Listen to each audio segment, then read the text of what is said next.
السلام علیکم ورحمۃ اللہ وبرکاتہ۔ ان الحمد للہ نحمدہ ونستعینہ ونستغفرہ ونؤمن بہ ونتوکل علیہ ونعوذ باللہ من شرور انفسنا ومن سیئات اعمالنا من یہدہ اللہ فلا مضل لہ ومن یضلل فلا ہادی لہ۔ اشہد ان لا الہ الا اللہ وحدہ لا شریک لہ واشهد ان محمدا عبده ورسوله اما بعد فان خير الحديث كتاب الله وخير الهدي هدي محمد صلى الله عليه وسلم وشر الامور محدثاتها وكل محدثة بدعة وكل بدعة ضلالة وكل ضلالة في النار۔ اعوذ بالله من الشیطان الرجیم، بسم اللہ الرحمن الرحیم۔ یا ایہا الذین آمنوا اتقوا اللہ حق تقاتہ ولا تموتن الا وانتم مسلمون۔ یا ایہا الذین آمنوا اتقوا اللہ وقولوا قولا سدیدا یصلح لکم اعمالکم ویغفر لکم ذنوبکم ومن یطع اللہ ورسولہ فقد فاز فوزا عظیما۔ قال اللہ تعالی فی القرآن الکریم، یا ایہا الذین آمنوا کتب علیکم الصیام کما کتب علی الذین من قبلکم لعلکم تتقون۔ وقال النبی صلی اللہ علیہ وآلہ وسلم، بنی الاسلام علی خمس، شہادت ان لا الہ الا اللہ وان محمدا رسول اللہ وإقام الصلاة وإيتاء الزكاة وصوم رمضان وحج بيت الله وفي بعض الرواية وحج بيت الله من يستطع إليه سبيلا وفي بعض الرواية وحج بيت الله من استطاع إليه سبيلا او کما قال علیہ الصلاۃ والسلام۔ قابل احترام بھائیوں، دوستوں، بزرگوں، انتہائی معززہ موقرہ ماؤں اور بہنوں، اللہ تعالیٰ کا ہم پر یہ بہت بڑا احسان ہے کہ اس نے ہمیں مسلمان بنایا، نبی اکرم صلی اللہ علیہ وآلہ وسلم کی امت کے اندر پیدا فرمایا اور ہمارے لیے دین اسلام کو پسند فرمایا، اختیار فرمایا، ہماری رہنمائی کے لیے نبی آخر الزماں محمد الرسول اللہ صلی اللہ علیہ وسلم پر اپنی کتاب قرآن مجید کو اتارا اور اس میں زندگی گزارنے کے تمام امور اور تمام طریقے، تمام قوانین بڑی وضاحت کے ساتھ بیان فرمائے۔ نبی اکرم صلی اللہ علیہ وآلہ وسلم کی زبان اطہر سے اپنی کتاب کی تشریح اللہ تعالیٰ نے لوگوں کے سامنے رکھی اور کوئی ایسی بات نامکمل نہیں چھوڑی ہے جس کی ہم انسانوں کو ضرورت ہو۔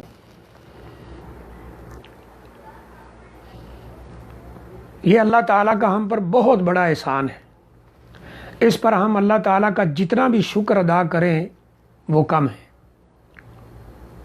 پھر اللہ تعالیٰ نے ہم پر کئی احسان فرمائے، کئی انعامات ہمارے اوپر اللہ تعالیٰ نے نازل فرمائے، اگر ہم ان کو گننے بیٹھ جائیں، شمار کرنے بیٹھ جائیں تو شمار نہیں کر سکتے۔ اللہ تعالیٰ نے خود قرآن مجید میں فرمایا ہے، وَإِن تَعُدُّوا نِعْمَةَ اللَّهِ لَا تُحْصُوهَا، اگر تم اللہ تعالیٰ کی نعمتوں کو شمار کرنے بیٹھو تو کبھی بھی شمار نہیں کر سکتے۔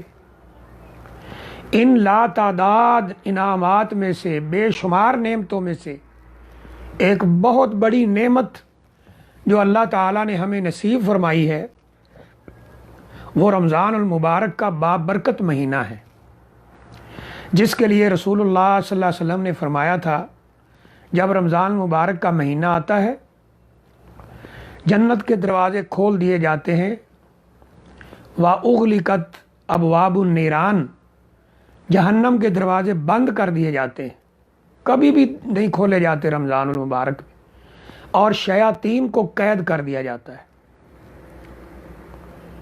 ایک حدیث میں آپ نے یہ بھی بیان فرمایا کہ سارا سال جنت کو تیار کیا جاتا ہے، پھر ایک دن آتا ہے کہ جنت میں ٹھنڈی ہوا، خوشبودار ہوا چلتی ہے۔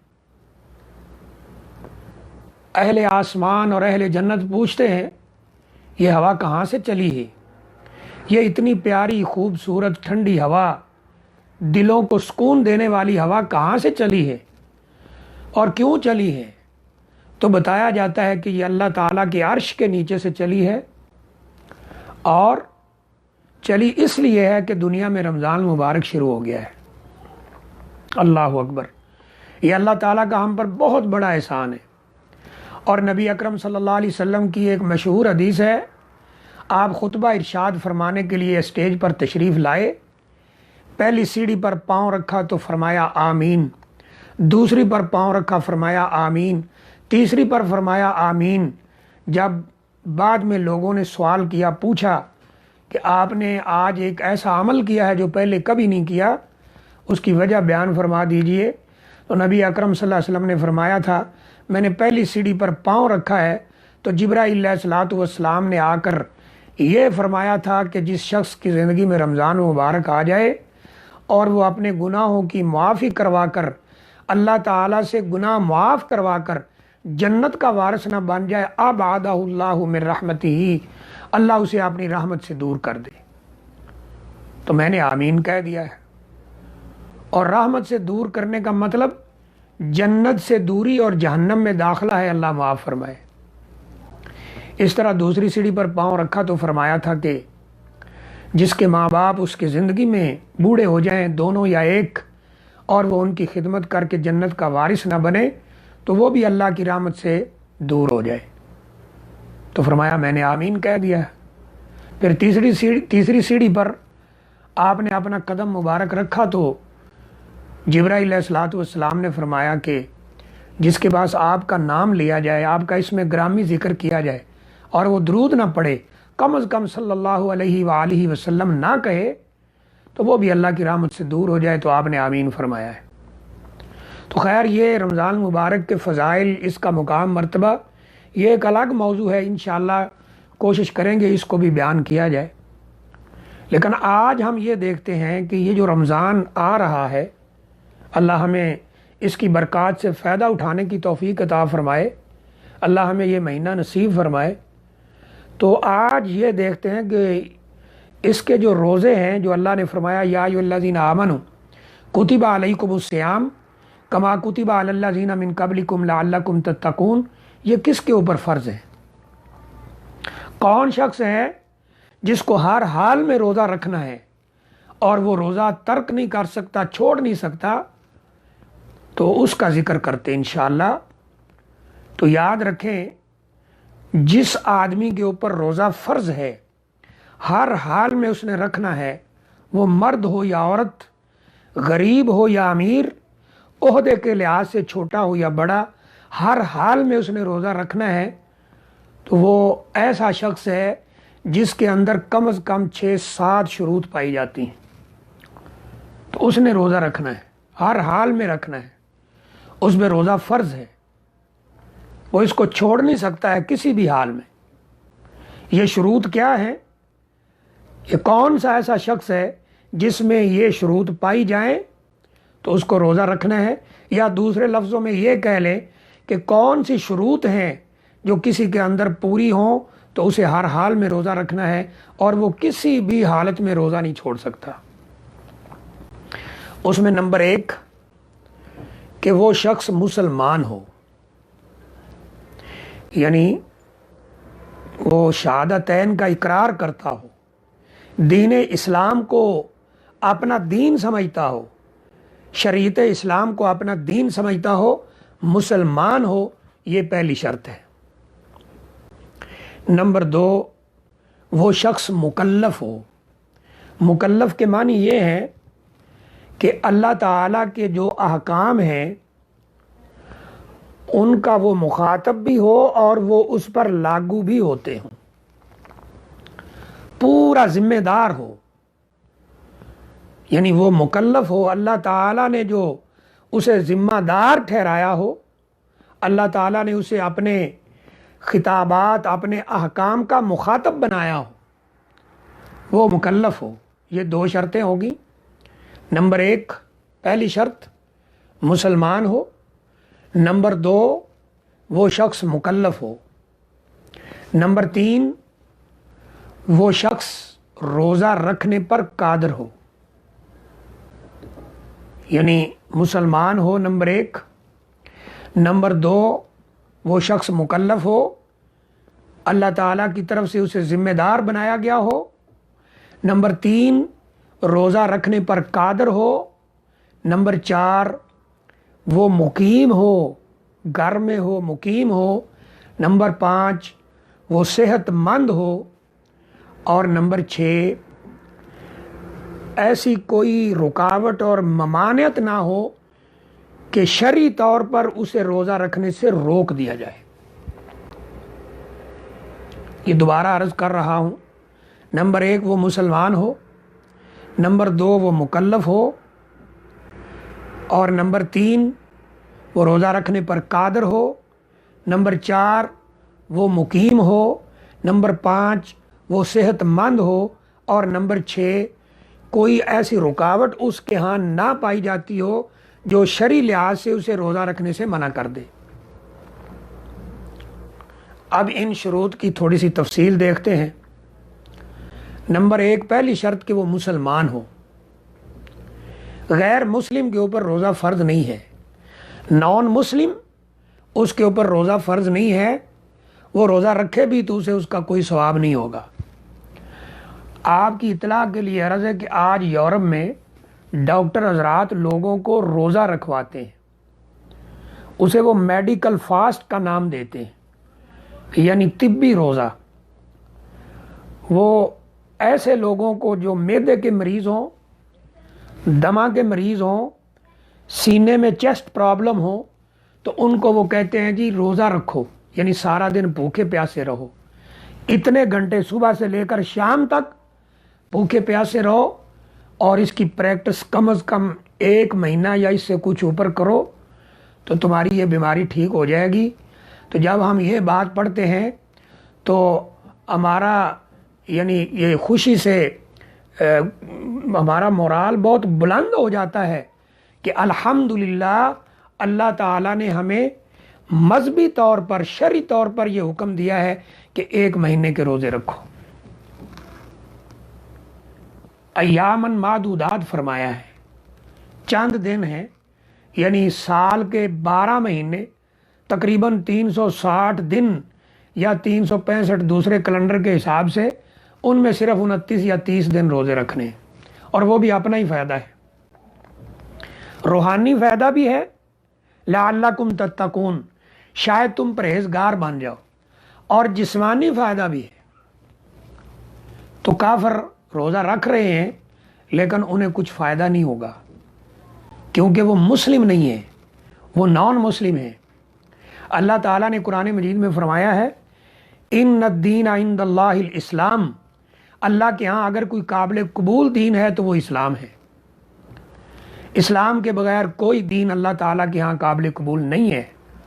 اس لیے نبی اکرم صلی اللہ علیہ وسلم فرماتے ہیں کوئی بھی اہل کتاب، یہودی ہو، عیسائی ہو، یا کسی اور شریعت سے تعلق رکھتا ہے، مثلا وہ فرمایا کہ میری شریعت کو سنتا ہے، میری آمد کی اسے خبر ہوتی ہے، میری تعلیمات کو سنتا ہے اور اس کو قبول نہیں کرتا تو وہ کبھی بھی کامیاب نہیں ہو سکتا۔ اس لیے اللہ تعالیٰ نے ایک اور جگہ پر فرمایا ہے وَالَّذِي أَرْسَلَ رَسُولَهُ بِالْهُدَىٰ وَدِينِ الْحَقِّ لِيُظْهِرَهُ عَلَى الدِّينِ كُلِّهِ، اللہ ہی وہ ذات ہے جس نے اپنے پیغمبر کو، رسول اللہ صلی اللہ علیہ وسلم کو، محمد الرسول اللہ صلی اللہ علیہ وسلم کو حق کے ساتھ مبعوث فرمایا ہے، ہدایت دے کر مبعوث فرمایا ہے، ہدایت کے ساتھ اور دین حق کے ساتھ اللہ نے مبعوث فرمایا ہے۔ کیوں؟ لِیُظْہِرَہُ عَلَى الدِّینِ کُلِّ، تاکہ یہ دین باقی سارے دینوں پر غالب آ جائے۔ اور الحمدللہ یہ دین پہلے بھی غالب رہا اور اب بھی غالب ہے اگر ہم باریک بینی سے دیکھیں، لیکن ہم مسلمانوں کی بدعمالیوں کی وجہ سے ایسے لگتا ہے کہ شاید یہ مغلوب ہے، اللہ معاف فرمائے، لیکن ایسا نہیں ہے۔ لیکن انشاءاللہ یہ غالب آ کر رہے گا، جیسے رسول اللہ صلی اللہ علیہ وسلم کے بہت سارے فرامین کے اندر یہ حقیقت بالکل واضح ہے۔ تو بہرحال روزہ رکھنے والا مسلمان ہو، اسلام کے علاوہ کوئی عمل قابل قبول نہیں ہے۔ اللہ تعالیٰ نے قرآن مجید میں ایک جگہ پر فرمایا ہے کہ جب جنت والے جنت میں، جہنم والے جہنم میں چلے جائیں گے تو جنتی جہنمیوں کو مخاطب کر کے پوچھیں گے ما سلککم فی سقر، یہ تمہیں کون سی چیز جہنم میں لے آئی ہے؟ کیا جرم کیا ہے تم نے؟ کون سا عمل کرتے تھے کہ جہنم میں آ گئے ہو؟ وہ کیا کہیں گے؟ قالوا لم نک من المصلین، ہم نماز نہیں پڑھتے تھے، وَلَمْ نَكُ نُطْعِمُ الْمِسْكِينَ، ہم مسکینوں کو کھانا نہیں کھلاتے تھے، وَكُنَّا نَخُوضُ مَعَ الْخَائِضِينَ، اور ہم مذاق کرنے والوں کے ساتھ، ٹھٹھا کرنے والوں کے ساتھ، کھیل تماشا بنانے والوں کے ساتھ کھیل تماشا بنایا کرتے تھے۔ اور ایک کام کیا کرتے تھے؟ وَكُنَّا نُكَذِّبُ بِيَوْمِ الدِّينِ، ہم روز جزا کو جھٹلاتے تھے۔ تو جو شخص روز جزا کو جھٹلائے، نماز کے قریب نہ آئے، مسکینوں کو کھانا نہ کھلائے، شریعت کو مذاق بنائے، اس کا کوئی عمل بھی ایسے ہی کوئی فائدہ اسے نہیں دے گا جیسے کافر کا عمل فائدہ نہیں دیتا ہے۔ تو عرض کرنے کا مقصد یہ ہے کہ روزہ رکھنے والا مسلمان ہو، سچا مسلمان ہو، یہ پہلی شرط ہے۔ اور نمبر 2، وہ مکلف ہو۔ مکلف کا مطلب یہ ہے کہ وہ ایسا شخص نہ ہو جس کو شریعت کے احکام مخاطب نہیں کرتے۔ مثلا بچہ ہے، مجنون ہے، پاگل ہے، نیم پاگل شخص ہے، جسے کچھ پتہ نہیں چلتا، کبھی اس کا دماغ ٹھیک چلنے لگ جاتا ہے، کبھی خراب ہو جاتا ہے، اسے کوئی پتہ نہیں چلتا کہ میں کیا کر رہا ہوں۔ تو ایسے شخص کے اوپر روزہ فرض نہیں ہے، جو مجنون ہے اور بچہ ہے، کیونکہ وہ مکلف نہیں ہے، ذمہ دار نہیں ہے شریعت کی ذمہ داریوں کو اٹھانے کا، شریعت کے احکام پر عمل کا ذمہ دار نہیں ہے۔ اس لیے نبی اکرم صلی اللہ علیہ وسلم کی مشہور حدیث ہے، رفع القلم عن الثلاث، 3 لوگوں سے اللہ نے قلم اٹھا لیا ہے، یعنی ان کی کوئی بات لکھی نہیں جاتی، ان کا کوئی محاسبہ نہیں ہوگا، کوئی حساب و کتاب قیامت والے دن نہیں ہوگا۔ کون سے لوگ ہیں؟ کن سے قلم اٹھایا گیا ہے؟ فرمایا النائم حتی استیقظ، ایک تو وہ شخص ہے جو سویا ہوا ہے حتیٰ کہ وہ بیدار ہو جائے، جاگ جائے، اس کی آنکھ کھل جائے۔ سونے کی حالت میں، نیند کی حالت میں اگر کوئی وہ عمل کر دیتا ہے تو اس کا وہ ذمہ دار نہیں ہے، یعنی نیند کے اندر وہ کوئی بات منہ سے نکال دیتا ہے، کوئی اس طرح کوئی اور کام کرتا ہے، تو اس کا وہ لکھا نہیں جا رہا ہے، کیونکہ وہ سویا ہوا ہے، اسے پتہ ہی نہیں ہے کہ میں کیا کر رہا ہوں۔ نمبر 2، آپ نے فرمایا کہ وہ بچہ حتیٰ کہ وہ جوان ہو جائے، یعنی بچہ ہے، ابھی سن بلوغت کو نہیں پہنچا ہے، بلوغت کی عمر کو نہیں پہنچا ہے، اس کے اعمال بھی نہیں لکھے جاتے ہیں۔ اور نمبر 3، آپ نے فرمایا کہ مجنون حتیٰ آفاق، یعنی پاگل شخص حتیٰ کہ وہ ٹھیک ہو جائے، اس کے اعمال بھی نہیں لکھے جاتے۔ تو یہ شخص جو پاگل ہے، مجنون ہے اور بچہ ہے، اس پہ بھی روزہ فرض نہیں ہے۔ اس حدیث میں جو تیسرا شخص سویا ہوا وہ روزہ رکھے گا، کیونکہ روزہ رکھ کر وہ سوئے گا، تو اس میں کوئی حرج والی بات نہیں۔ تو فرمایا کہ یہ 3 شخص جو ہیں ان کا کوئی عمل لکھا نہیں جاتا، ان سے قلم اٹھا لیا گیا ہے۔ تو جو شخص ابھی بچہ ہے، یعنی جو بچہ ہے ابھی یا پاگل ہے، اس پہ روزہ فرض نہیں ہے۔ اب یہ ہے کہ جو بچہ ہے اس پر کب روزہ فرض ہوگا، تو اس حدیث سے واضح ہے اس وقت فرض ہوگا جب وہ جوان ہو جائے گا، بالغ ہو جائے گا۔ بچے کی بلوغت کی علامات کیا ہیں کہ یہ بچہ بالغ ہو گیا ہے؟ 3 علامات علماء ذکر کرتے ہیں۔ نمبر 1 کہ بچہ جو ہے اس کا مادہ منویہ خارج ہو، منی جسے ہم کہتے ہیں، چاہے نیند میں ہو، تو یہ ایک علامت ہوگی کہ وہ بالغ ہو گیا ہے۔ نمبر 2 اس کے زیر ناف بال وہ اگائیں، اس طرح بعض نے بغلوں کے بال بھی کہا اور کسی نے مونچھوں کے بال کہا، داڑھی کے بال کہا، لیکن اکثر علماء کا جو خیال ہے وہ زیر ناف بال ہیں، یہ اگائیں تو وہ بالغ ہو جائے گا۔ اور بعض نے 15 سال کی عمر ذکر کی ہے، لیکن یہ کوئی ضروری نہیں ہے۔ اور خواتین کے اعتبار سے جب خواتین کو ایام شروع ہو جائیں تو وہ بلوغت کی عمر کو پہنچ جاتی، تو جب اس عمر کو بچہ پہنچ جائے گا اس پہ روزہ فرض ہو جائے گا۔ لیکن یہ یاد رکھیں، صحابہ اکرام فرماتے ہیں کہ ہم بچوں کو روزہ رکھواتے تھے۔ وہ بچے جو کچھ شعور کی عمر کو ہیں اور وہ روزہ پورا کر سکتے ہیں، ان کو روزہ ضرور رکھوانا چاہیے۔ صحابہ اکرام فرماتے ہیں ہم بچوں کو روزہ رکھواتے تھے، اور جب وہ بھوک سے روتے تھے تو پھر ہم انہیں کپڑے کے کھلونے بنا کر دے دیتے تھے کہ وہ کھیلتے رہیں، اور اس طرح ان کا روزہ پورا ہو جاتا تھا۔ یہ 2 شرطیں ہیں۔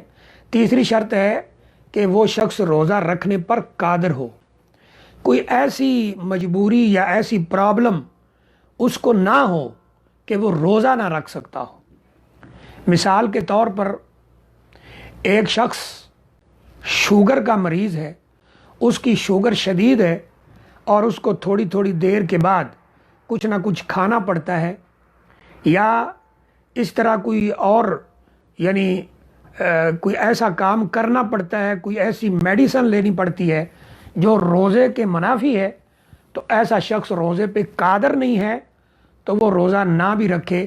رکھ سکتا ہو تو ٹھیک ہے، نہ رکھے تو کوئی حرج والی بات نہیں ہے،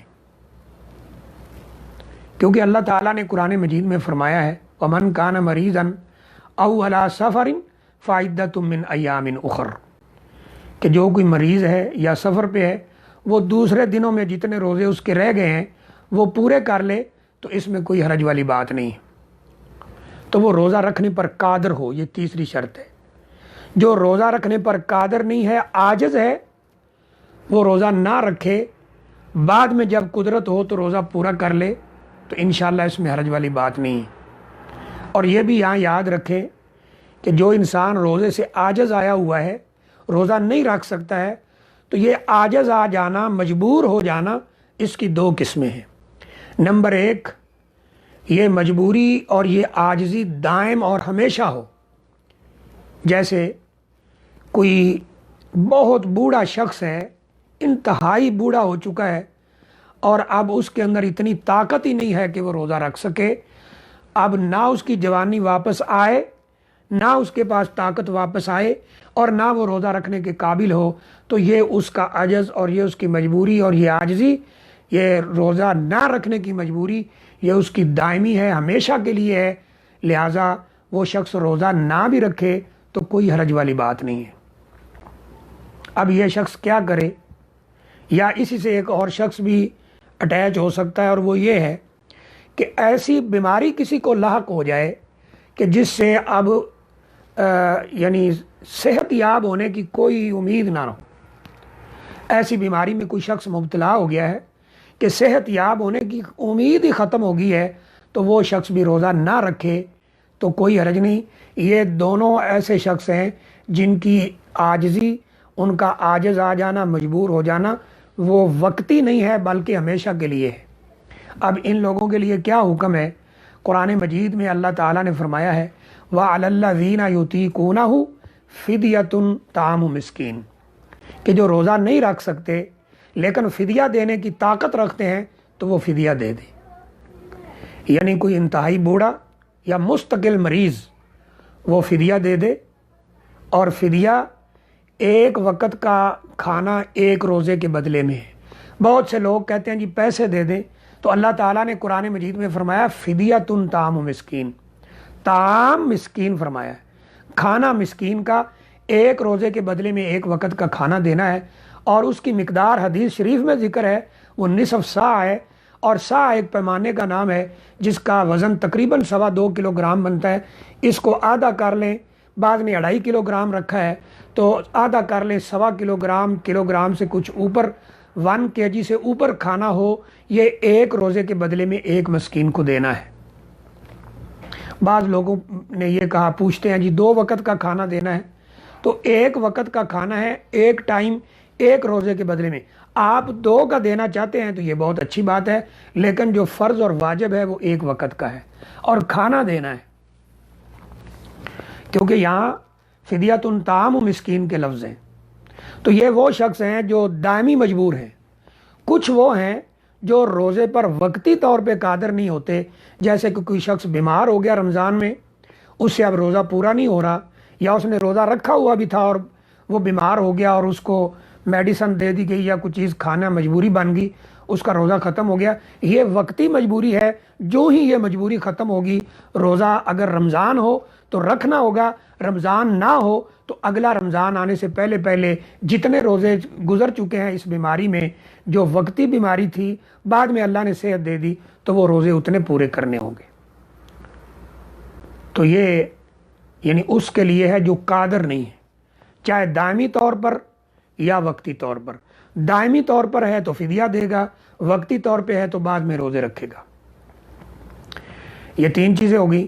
چوتھی چیز ہے کہ وہ شخص مقیم ہو، گھر میں ہو، مسافر، اس پہ روزہ فرض نہیں ہے. اگر وہ رکھنا چاہتا ہے تو کوئی حرج والی بات نہیں. اگر آرام سے روزہ پورا کر سکتا ہو، پریشان نہ ہو، تنگی میں مبتلا نہ ہو، کیونکہ اللہ تعالیٰ کسی کو تنگی میں مبتلا نہیں کرنا چاہتے. یرید اللہ بکم اليسر ولا یرید بکم العسر.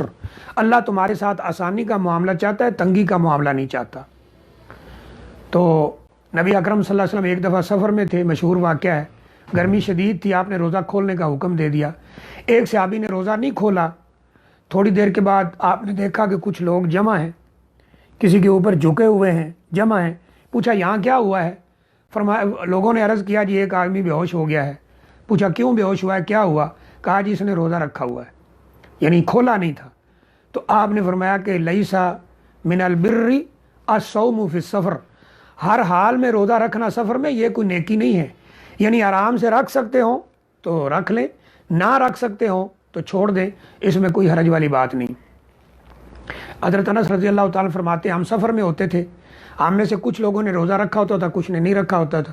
جنہوں نے روزہ رکھا ہوتا تھا وہ نہ رکھنے والوں کو کچھ نہیں کہتے تھے، کوئی عیب نہیں لگاتے تھے کہ تم نے کیوں نہیں رکھا. اور جنہوں نے نہیں رکھنا ہوتا تھا وہ رکھنے والوں کو کچھ نہیں کہتے تھے کہ تم نے سفر میں روزہ کیوں رکھا ہے. تو بہرحال اس لیے ابن عباس رضی اللہ تعالیٰ عنہ کا ایک مشہور قول تفسیر میں ہے کہ فرمایا کہ الشیخ والشیخۃ اذا کان لا یطیقان الصوم فیطعمان عن کل یوم مسکینا.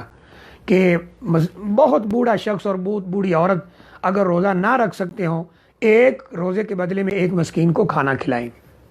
اس طرح وہ شخص صحت مند ہو، یعنی بیمار نہ ہو تو وہ روزہ رکھے گا. بیمار ہو تو روزہ چھوڑ سکتا ہے، وہ پہلے بھی گزر گیا کہ جو مریض ہے یا سفر پہ ہے تو وہ روزہ چھوڑ سکتا ہے. اور تیسرا ہے کہ جو روزہ رکھنے کی ممانعت ہے اس سے پاک ہو. یعنی جو عورت مثلاً ایام حیض میں ہے، ماہواری میں ہے، یا اسی طرح بچہ پیدا ہوا نفاس میں ہے، تو وہ عورت جو ہے وہ روزہ چھوڑ سکتی ہے. اللہ تعالیٰ نے اس کی اجازت دی ہے. بعد میں اگر وہ رکھ سکتی ہو تو ٹھیک ہے، لیکن اگر روزے زیادہ اکٹھے ہو جائیں تو وہ چھوڑ سکتی ہے. جیسے نبی صلی اللہ علیہ وسلم نے فرمایا جب عورت کے ایام ہوتے ہیں تو وہ نہ نماز پڑھتی ہے نہ روزہ رکھتی ہے. تو یہ 6 شرطیں ہیں. اللہ تعالیٰ سے دعا ہے اللہ ہمیں عمل کی توفیق دے. جن میں یہ شروط پوری ہوں وہ ہر حال میں روزہ رکھیں، کیونکہ جان بوجھ کر روزہ چھوڑ دینا وہ اتنا بڑا گناہ ہے کہ آپ ساری زندگی بھی روزہ رکھتے رہیں تو وہ مکمل نہیں ہوگا، اس کا ازالہ نہیں ہوگا۔ اللہ تعالیٰ سے دعا ہے اللہ ہمیں عمل کی توفیق عطا فرمائے۔ وآخر دعوانا الحمد للہ رب العالمین۔